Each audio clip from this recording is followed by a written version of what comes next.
আসসালামু আলাইকুম। Technique easy এডুকেশনের পক্ষ থেকে আপনাদের সবাইকে স্বাগতম জানাচ্ছি। প্রিয় শিক্ষার্থীরা, আজকের পর্বে আমরা এই প্রশ্নটার সমাধান করব। এখানে বলা হলো, প্রমাণ করো যে সমবাহু ত্রিভুজের বাহুগুলোর মধ্যবিন্দু সমূহ যোগ করলে যে ত্রিভুজ উৎপন্ন হয় তার সমবাহু হবে। অর্থাৎ একটা সমবাহু ত্রিভুজ, এটা তারা বলেই দিচ্ছে সমবাহু ত্রিভুজ। সেই সমবাহু ত্রিভুজের যে তিনটা বাহু, তারা তো সবাই সমান। সেই তিনটা বাহুর মধ্যবিন্দু যারা, তাদেরকে যদি আমরা যোগ করি, তিনটা বাহুর মধ্যবিন্দু, তিনটি বাহুর মধ্যবিন্দু, তাদেরকে যদি আমরা যোগ করি, তাহলে নতুন একটা ত্রিভুজ পাওয়া যাবে। এই যে নতুন যেই ত্রিভুজটা পাওয়া যাবে, এটাও সমবাহু ত্রিভুজ। এটাই হচ্ছে প্রমাণ করার বিষয়। নতুন যেই ত্রিভুজটা, ওইটা যে সমবাহু ত্রিভুজ, এটা আমরা প্রমাণ করব। প্রথমে আমরা একটা বড় একটা ত্রিভুজ আঁকবো, এটা সমবাহু ত্রিভুজ, এটা প্রশ্নে বলে দিছে, এখানে আমার প্রমাণের কিছু নাই, এটা প্রশ্নে বলে দিছে সমবাহু ত্রিভুজ। তাহলে আমি একটা সমবাহু ত্রিভুজ নিব, তিনটা বাহু সমান এমন একটা ত্রিভুজ নিব। নেওয়ার পর সেই ত্রিভুজের যে তিনটা বাহু, তাদের মধ্যবিন্দু নির্ণয় করব। মধ্যবিন্দু নির্ণয় করার পর আমরা সেই মধ্যবিন্দুগুলোকে যোগ করব। মধ্যবিন্দুগুলোকে যোগ করার কারণে নতুন একটা ত্রিভুজ আসবে। নতুন যেই ত্রিভুজটা আসবে, এটাও সমবাহু ত্রিভুজ। এটা আমরা প্রমাণ করে দেখাবো। তো চলেন আমরা এখন প্রমাণটা করে ফেলি। খুব সহজ একটি প্রশ্ন। সাধারণ নির্বাচন, সমবাহু ত্রিভুজের বাহুগুলোর মধ্যবিন্দু সমূহ যোগ করলে যে ত্রিভুজ উৎপন্ন হয় তার সমবাহু হবে। বিশেষ নির্বাচন, আমরা একটা চিত্র অঙ্কন করলাম। আনুমানিক একটা চিত্র আঁকবেন, একদম যে পাই টু পাই মেপে মেপে করতে হবে এমনটা না। আনুমানিক একটা চিত্র আঁকবেন, তবে দেখে যেন একটু সমান মনে হয়।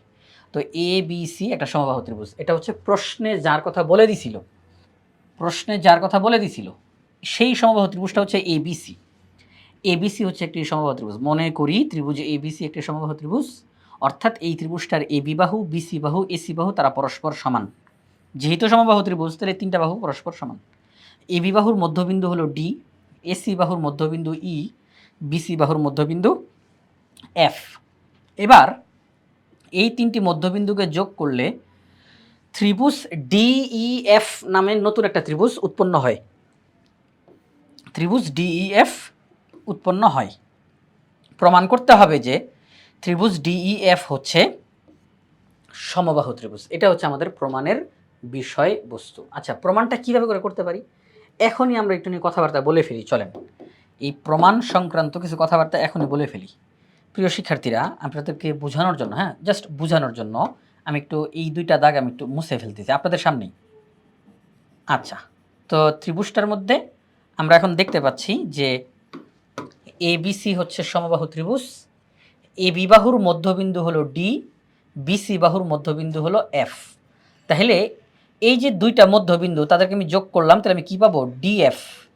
এই যে ডিএফ, এই ডিএফ এর মানটা কেমন হবে সেটা হচ্ছে, আমরা জানি একটি ত্রিভুজের দুইটি বাহুর মধ্যবিন্দুর সংযোজক রেখাংশ, একটি ত্রিভুজের দুইটি বাহুর মধ্যবিন্দুর সংযোজক রেখাংশ, অর্থাৎ দুইটা মধ্যবিন্দু যোগ করলে যে রেখাংশটা পাওয়া যায়, সংযোজক রেখাংশ তৃতীয় বাহুর অর্ধেক।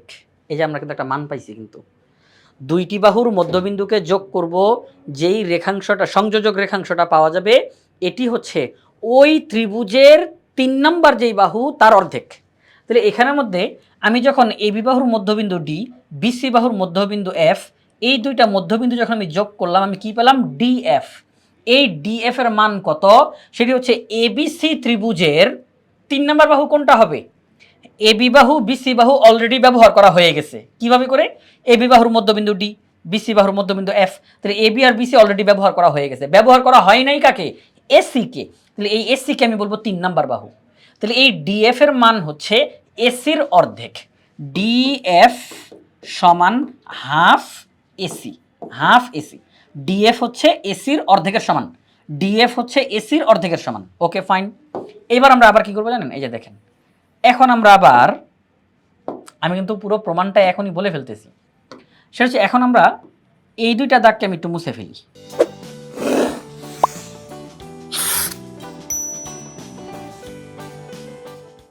এই দুইটা দাগকে মুছে ফেলতেছি। এখন দেখেন, ডি এটা একটা মধ্যবিন্দু, ই এটা একটা মধ্যবিন্দু। এখন আমি এবি বাহু, এসি বাহুকে ব্যবহার করলাম। এবি বাহুর মধ্যবিন্দু, এসি বাহুর মধ্যবিন্দু, এই দুইটি মধ্যবিন্দুর সংযোজক রেখাংশ ডিই, এটি হচ্ছে এবিসি ত্রিভুজের তৃতীয় যেই বাহু বিসি তার অর্ধেক। এই ডিইটা হচ্ছে এই বিসির অর্ধেক, কারণ এই ডিই তৈরি করতে গিয়ে এবি এবং এসিকে ব্যবহার করা হয়েছে, ব্যবহার করা হয় নাই কাকে? বিসিকে। তাহলে বিসি হচ্ছে 3 নাম্বার বাহু। তাহলে এই যে দুইটি বাহুর মধ্যবিন্দুর সংযোজক রেখাংশ তৃতীয় বাহুর অর্ধেক। তাহলে আমরা বলতে পারি ডিই সমান হাফ বিসি। এরপর এখন আমি আবার এটা মুছে ফেলি। এখন যেই কাজটা করব, এখন আপনাদের সামনে আমি ঢেকে ফেলবো এই দুইটাকে। আশা করি আপনারা অলরেডি বুঝে গেছেন। তাহলে এখন আমরা বলতে পারবো যে এই যে ইএফ, এই ইএফ এর মান কত হবে? আপনারা সবাই ইতিমধ্যে বুঝে গেছেন, ইএফ এর মান হবে হাফ এবি, হাফ এবি। ওকে, ঠিক আছে, আমরা এই জিনিসগুলো এখানে বের করে নিলাম। ত্রিভুজের যে এই যে মধ্যবিন্দুগুলো, দুইটা দুইটা করে মধ্যবিন্দু আমরা যোগ করছি, যে সংযোজক রেখাংশ পেয়েছি তাদের মান কত, এগুলো আমরা বের করলাম। এখন খেয়াল করেন, সেটা হচ্ছে আমরা তো জানি প্রশ্নে বলা ছিল, আমরা নিজে থেকে বলি নাই, প্রশ্নে বলা ছিল এবিসি হচ্ছে একটা সমবাহু ত্রিভুজ। নামটা না হয় আমরা দিছি এবিসি, কিন্তু প্রশ্নে তো শুরুতেই বলে দিয়েছিল সমবাহু ত্রিভুজ। আমরা বলছি এবিসি সমবাহু ত্রিভুজ। তাহলে এবিসি যদি সমবাহু ত্রিভুজ হয়, তার মানে এবি সমান বিসি সমান এসি। কারণ এবিসি সমবাহু ত্রিভুজ মানে তার 3টা বাহুই সমান। তো এবি বাহুর অর্ধেক, বিসি বাহুর অর্ধেক, এসি বাহুর অর্ধেক, অবশ্যই তারাও পরস্পর সমান হবে। এ বি বিসি এসি তারা যেহেতু পরস্পর সমান, তাহলে তাদের অর্ধেক অর্ধেক অর্ধেক তারাও সমান হবে। এবি বাহুর অর্ধেকের নাম হচ্ছে ইএফ, বিসি বাহুর অর্ধেকের নাম হচ্ছে ডিই, এসি বাহুর অর্ধেকের নাম হচ্ছে ডিএফ। এইবার আমরা দেখতে পেলাম ইএফ ডিই ডিএফ তারা পরস্পর সমান। কারণ half AB half BC half AC তারা যেহেতু সমান, তার মানে ইএফ ডিই ডিএফ তারাও পরস্পর সমান। এখন এই ইএফ তো এই যে ছোট যেই ত্রিভুজটা ডিইএফ, ডিইএফ এই যে একটা ত্রিভুজ, এই ত্রিভুজের একটা বাহু হচ্ছে ইএফ, এই ত্রিভুজের আরেকটা বাহু হচ্ছে ডিই, এই ত্রিভুজের আরেকটা বাহু হচ্ছে ডিএফ। তাহলে আমরা দেখলাম এই ছোট্ট ত্রিভুজের এই 3টা বাহু পরস্পর সমান। তাহলে ছোট্ট এই ত্রিভুজটার 3টা বাহু যেহেতু পরস্পর সমান, তার মানে এই ছোট ত্রিভুজটাও সমবাহু ত্রিভুজ, ছোট ত্রিভুজটাও সমবাহু ত্রিভুজ। এটাই প্রমাণ হয়ে গেল, শেষ। আমরা যদি লিখে দিব অতএব ডিইএফ হলো সমবাহু ত্রিভুজ। আমি কিন্তু পুরো প্রমাণটা এখানের মধ্যে দেখিয়ে ফেলছি, তাও আমি এখন ধারাবাহিকভাবে আপনাদেরকে পুরো লেখাটা আপনাদেরকে দেখাচ্ছি। চলুন আমরা যেই কাজটা করব, আমরা প্রথমেই প্রশ্নে যেই কথাটা বলছে প্রমাণ করো কথাটা বাদে বাকি অংশটা আমরা লিখে ফেললাম সাধারণ নির্বাচন হিসেবে। সমবাহু ত্রিভুজের বাহুগুলোর মধ্যবিন্দু সমূহ যোগ করলে যে ত্রিভুজ উৎপন্ন হয় তা সমবাহু হবে। বিশেষ নির্বাচন, একটা চিত্র অঙ্কন করলাম এবিসি। মনে করি ত্রিভুজ এবিসি একটি সমবাহু ত্রিভুজ, অর্থাৎ এবি বাহু বিসি বাহু এসি বাহু তারা পরস্পর সমান। এবার আমরা বললাম ডিইএফ তারা হচ্ছে 3টা বাহুর মধ্যবিন্দু। এবার তাদেরকে আমরা যোগ করলাম, তাহলে ত্রিভুজ ডিইএফ পাওয়া যায়। প্রমাণ করতে হবে যে ত্রিভুজ ডিইএফ হচ্ছে সমবাহু ত্রিভুজ। পরবর্তী জায়গাতে যাই, এখন প্রমাণে চলে আসলাম। প্রথম ধাপে বড় যেই ত্রিভুজটা অর্থাৎ এবিসি ত্রিভুজ, সেই ত্রিভুজের 2টা বাহুর মধ্যবিন্দুর সংযোজক রেখা ডিই।